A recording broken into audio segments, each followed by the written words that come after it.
Welcome to another episode of geekoutdoors.com. Now, on a previous video, I did a video where I talked about installing Linux on older Windows machines, and I actually did it on a laptop, which is right here, and I also tried it on a desktop as well.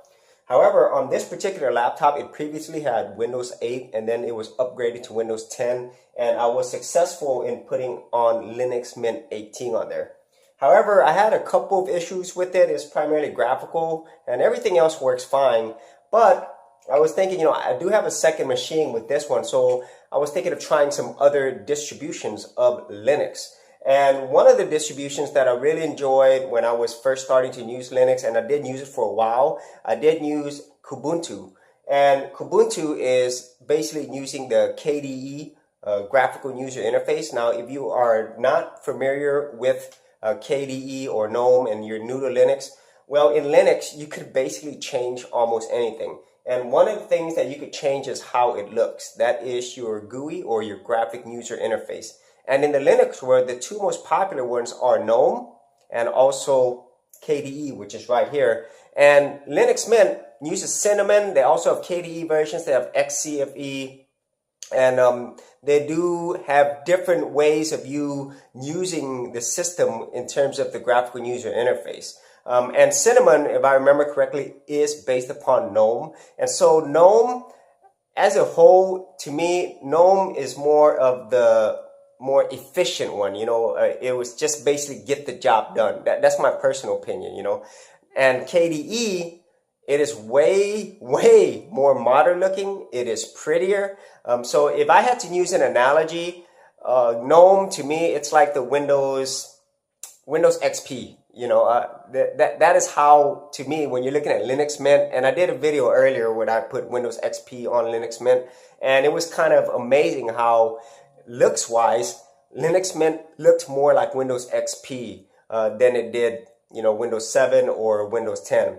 And then KDE, it's more like the Mac OS of Linux, okay? When you look at a Mac, the graphical user interface, it is extremely beautiful. Things are very clean looking. It's just a really, really great looking graphical user interface. And so what I'm gonna do is I'm gonna download Kubuntu 16.04. And this is the KDE version of Ubuntu. So the latest version of Ubuntu is 16.04, if I remember correctly. And this distribution is Xenal Xerus.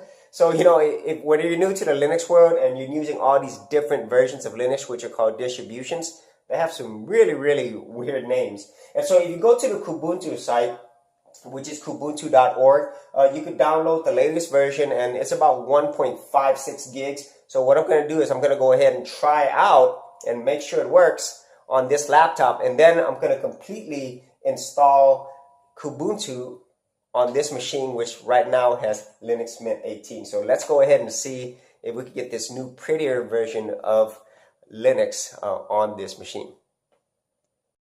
Okay, so I've got Kubuntu downloaded and installed on this particular flash drive. So it's now basically a install USB stick. So I'm gonna go ahead and put it in the laptop, and let's see if Kubuntu starts up.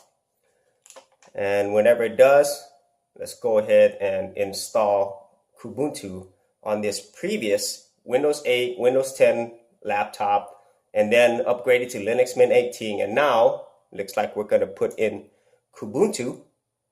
And I've always enjoyed KDE. I mean, because simply it looks, to me, it's just a really, really beautiful operating system in terms of the graphic user interface. However, the thing with KDE that I didn't like, and if you are a KDE user, you might have your own thoughts on it, but KDE is just not as easy to use, I would say, as GNOME, and that's why I said GNOME is more like efficient. It just gets things done. Wow, and that came up really quick, and it's really pretty. Already, I'm pretty sure I'm gonna like this. And there it is. Like I said, if you are new to Linux, this is what I love about Linux. You could really choose how your operating looks, how it performs, everything else. And wow, it looks great. And this version of KDE, it's running the latest version of Plasma. I think it is Plasma 5. And so I'm going to go ahead and install this. And you know, if I really like this on this second machine, I'm still gonna use Linux Mint as my main one. But you know, like I said, I do have two laptops, so I'm not the type of person, as I mentioned before, I do not like to change distributions very often. Okay, so let me see. So right here, install Kubuntu. So you can't download updates while installing. I'm not going to do that. Now, here's something that they've done in newer versions of Ubuntu, Linux Mint, is that they don't include the third-party plugins or software like Flash and so forth on here because those are proprietary. And so I'm going to say, yeah, go ahead and install it right away. So that means like if you wanted to watch videos or movies, they need proprietary codecs, okay? So they don't install that by default anymore like they used to, okay? So that's mainly because of licensing issues and, you know, they don't want to get sued. Let me see, okay. I'm going to turn off secure boot. And let me see, let's go ahead and, okay. You need to, okay, I'm going to have to put in some type of password for secure boot. So I'm going to put something in here. I'm going to put that in a second. Okay, so I got my password on here for secure boot, and let's go ahead and continue with the install. Wow, I mean, I could tell you right now, I am loving this new Plasma 5 look for KDE. This is such a beautiful, beautiful look. And let's just remember that all of this software that we're using, you know, this is all done by people for free. I mean, this is amazing. You know, it's open source, and you know, open source doesn't mean that everything's free. Okay, it just means that the source code it's freely available. Okay, so I'm going to use this entire disk, and it's just amazing to me that these people who contribute their time and effort to do this, you know, without really no guarantee that they're going to get compensated for it, you know. Wow. Okay, so let's go ahead and choose and continue. And it is extremely fast. Who knows, if I really, really like this, then I might, you know, who knows, I might use this as my main laptop. So I'm going to go ahead and put my user ID and password in here real quick. Okay, so I've got that in there, and now it is installing. Man, this is excellent. I'd really have to say. I mean, you know, I say all of that now, and who knows what happens after I get it installed. I might have some problems. I'm hoping not. And since it is based upon the latest version of Ubuntu, I think there were some problems with the networking portion of it. And I did have Ubuntu Mate on a drive, on one of my flash drives. And when I tried it, I had problems with the networking, the Wi-Fi specifically. And hopefully that is not the same problem here, because, you know, not having Wi-Fi is definitely a big problem. But I can't express enough how absolutely impressed I am by it. I just love this look. This is how I think Ubuntu, this should have been the default, you know, a default GUI that they use, you know, instead of Unity. I really do not like Unity. And although as much as I love Linux Mint and Cinnamon, if this works well for me, I just might use this instead, because I really do love aesthetics as well, you know. And like I said, the main reason why I use Linux Mint and the Cinnamon version is because it is efficient, it's less resources, this will use more resources, and it's extremely stable. So I'm really happy to try this on this secondary machine. Now, one thing I do want to mention, you know, for people who do a lot of distribution hopping, you know, they try out a lot of distributions, one of the best ways you could do that is just by using a virtual machine like I use on my tutorials and so forth. However, to get the best experience on whether or not it will work well on a specific hardware, the best way to do it is to install it on that hardware. And, you know, that's really not the most ideal situations for most people.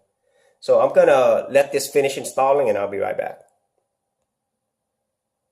Okay, about almost 30 minutes later, it's finally completed the installation.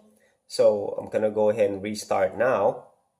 And more than likely, it's going to ask me to remove the USB sticks and make sure that it actually boots up from the hard drive. Well, no, it didn't. Let me just, okay, remove the USB stick, press enter. And let's see if Kubuntu works. Okay. And that is UEFI, which was basically lovingly included because of Windows. So let's see if that starts up. Okay, there it is, booting up. Now, one thing I did want to mention is that Linux Mint, it does have a KDE version. Okay, that's one thing I definitely want to mention. Okay, in Linux Mint, there's a Cinnamon version, there's a Mate version, XCFE, and there's a KDE version. The reason why I want to use Kubuntu instead is because Linux Mint, one thing that I love about it is that it's extremely stable. But one thing that I do not like about it is the fact that it doesn't have the latest Linux kernels. Okay, so I'm going to go ahead and put in my password. I'm going to log in to Kubuntu for the very first time. So as you can see, very nice interface. That is, wow. I really hope everything works well on this, because I am going to use this as it is my secondary machine. But if it's something that I really enjoy, if everything works the way that I want it to, then there's a possibility, good possibility, that this will be my main Linux machine. Okay, I'm still going to keep Linux Mint because I love Linux Mint. And since I do have more than one laptop, there's no reason for me not to have different versions. But like I've mentioned many times before, you know, I try to stick to just one version, or just, I don't like to try out a lot of distributions. Okay, so having two versions, I could deal with that. And wow, this is really beautiful. Nice. So I'm gonna have to get used to this, play around with it for a few weeks, more than likely, if I like it. And what I'm more than likely I'm gonna do, I'm gonna go ahead and do a follow-up video on my experience with Kubuntu, if it's something that I like and if everything works. And so that's pretty much it for this particular episode of basically putting Kubuntu, which I just did, over Linux Mint 18. However, this is obviously not on my main Linux machine, but it doesn't really matter. It's still a separate machine. And already what I'm noticing here, this is where KDE, you have beauty and everything else, but you do sacrifice some performance. Okay, and it's something that most people would not notice unless you use something that doesn't use as many resources, like the Cinnamon version or XCFE or even Mate. So like I said, I'm going to play around with this a little bit more, but right now I am extremely impressed, because one thing, like I've always mentioned with KDE, I just mentioned earlier, is I really do love the look of this GUI. It's extremely beautiful, very classy. Okay, but let's see whether or not this version of Kubuntu, the latest version of KDE with this new Plasma, the latest version of Plasma, if everything works well, and at the same time, if it's easier to use than what I remember using it, then more than likely this might be my main laptop. So if you had any thoughts on Linux Mint, on this Kubuntu, if you actually have it, or any other versions of Linux that you are using, be sure to leave them in the comments area below. And as always, if you did enjoy these videos, be sure to leave a like, subscribe, and don't forget, I am on Snapchat at Geek Outdoors. Thanks for watching. Thanks for checking out this episode. And as always, if you like these videos, be sure to click on the subscribe button. And for full written content, audio content, and additional geek stuff, head over to geekoutdoors.com, and I'll see you outdoors on the very next episode.